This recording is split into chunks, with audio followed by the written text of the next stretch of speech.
என் பேர் அனுஷா, அவர் பேர் ஸ்ரீதர். நாங்கள் 4 இயர்ஸாக லவ் பண்ணி தான் லவ் கம் அரேஞ்ச் மேரேஜ் பண்ணுறோம்.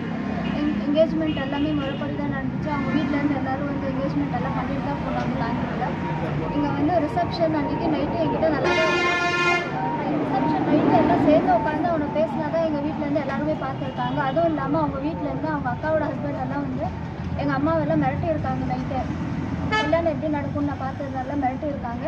அதெல்லாம் முடிஞ்சதுக்கப்புறம் காலையில் 3:30 மணிக்கு எனக்கு 4 டைம் மிஸ்ட் கால் வந்திருக்காங்க நம்பர்லேருந்து. ஆனால் நான் ஃபோன் எடுக்கல, டயர்டாக இருந்ததுனால தூங்கிட்டேன். ஆனால் அவங்க அப்பா நம்பருக்கு இவன் நம்பர்லேருந்து மெசேஜ் போயிருக்கு, எனக்கு இந்த கல்யாணத்தில் விருப்பம் இல்லை அப்படின்னு இவன் அனுப்பிச்ச மாதிரி மெசேஜ் அனுப்பிச்சிட்டு ஃபோன் ஸ்விட்ச் ஆஃப் பண்ணிட்டு யாருமே இல்லை. மண்டபத்தில் காலையில் 5 மணிக்கு என்னை வந்து எழுப்பி விட்ருக்காங்க, நல்ல ஒருத்தனை ஏற்றி வா அப்படின்னு. 4 மணிக்கே காண போனது தெரிஞ்சு என்னை 5 மணிக்கு வந்து ரெடியாக சொன்னாங்க.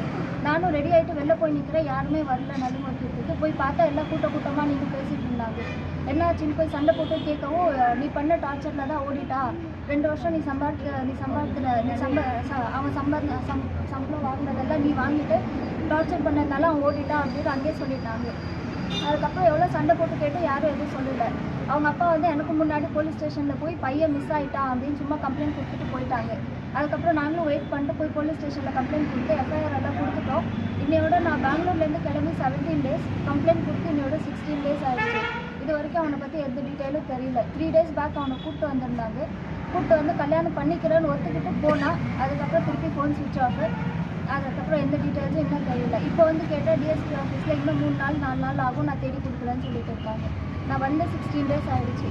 இப்போ உங்களுக்கு நடவடிக்கை எடுக்கலன்னு நீங்கள் சொல்ல வரீங்களா? எடுக்கிறாங்களான்னு எனக்கு தெரியல. ஆனால் எனக்கு தேவையான ஸ்டெப்ஸ் எதுவுமே எடுக்கல. எனக்கு அவன் வேணும்னு சொல்லி தான் நான் கம்ப்ளைண்ட் கொடுத்துருக்கேன். அதை விட்டுட்டு அன்வான்டாக வர்ஜினிட்டி டெஸ்ட் எல்லாம் எடுக்க சொல்லிட்டு இருக்காங்க. அது சொல்கிறது யார்? ஆஃபீஸர்ஸ், இன்ஸ்பெக்டர், டிஎஸ்பி எல்லாருமே அதுதான் சொல்லிட்டு இருக்காங்க. நான் எதுக்கு அந்த டெஸ்ட் எடுக்கணும்? நான் அவன் ரேப் கேஸ் எதுவுமே கொடுக்கல. அவன் சீட் பண்ணானே நான் சொல்லலை. அவனை கூட்டிகிட்டு போயிருக்காங்க, அவனை கூப்பிட்டு வாங்கன்னு தான் சொன்னேன். இங்கே வந்தப்போ கூட நான் கல்யாணம் பண்ணிக்கிறேன்னு சொன்னான். சொன்னதுக்கப்புறம் இப்போ காணும் எதை விட்டுட்டு என்ன ஃபோர்ஸ் பண்ணிட்டு இருக்காங்க. வர்ஜினிட்டி டெஸ்ட் எடுக்கணும், அந்த டெஸ்ட் எடுக்கணும், இந்த டெஸ்ட் எடுக்கணும், கோர்ட்டில் இதுதான் ப்ரொடியூஸ் ஆகும்னு. அதாவது உங்கள்கிட்ட ரொம்ப டார்ச்சர் பண்ணுறது காவல்துறை டார்ச்சர் பண்ணுறாங்கன்னு சொல்ல வரீங்களா?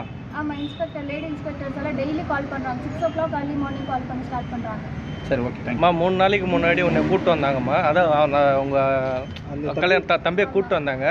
அவர் வந்து உங்களை கல்யாணம் பண்ணிக்கிறேன்னு சொன்ன பிறகு தான் அவங்கள அமிச்சாங்க. அதை நீ ஒத்துக்குன்னு அமிச்சாங்களா இல்லை போலீஸ் அமிச்சாங்களா? போலீஸே அனுப்பிச்சாங்க. கல்யாணம் பண்ணிக்கிறோன்னு சொல்லுவாங்க. உங்ககிட்ட தானே சொன்னாங்க? அதை போலீஸ் முன்னாடியே சொன்னாங்க. அந்த குற்றம் சாட்டப்பட்ட ஸ்ரீதரும் அவங்க அப்பாவும் டிஎஸ்பி ஆஃபீஸில் வந்துட்டு நாளைக்கு காலையில் திருமணம் பண்ணிக்கணும் எழுதி போனவங்க இன்னைக்கு வரையும் வரல. இதே காவல் நிலையத்தில் வேறு யாராவது வந்துட்டு இங்கே எழுதி கொடுத்துருக்காங்க. தப்பிச்சு போயிருந்தாங்களா? காவல்துறை சும்மா இருக்குமா? தமிழ்நாடு சும்மா இருக்குமா? எனக்கு இது எப்படி இருக்குன்னு தெரியல. காலங்காலமாக தாழ்த்தப்பட்ட மக்கள் மட்டும் இப்படி தான் வந்து இறங்கணும் போடுது. இதே வேறு யாருன்னா காவல் நிலையத்துக்கு வந்துட்டு வெளியே போயிடும். செய்திகளை உடனுக்குடன் தெரிந்து கொள்ள உடனே சப்ஸ்கிரைப் பண்ணுங்க.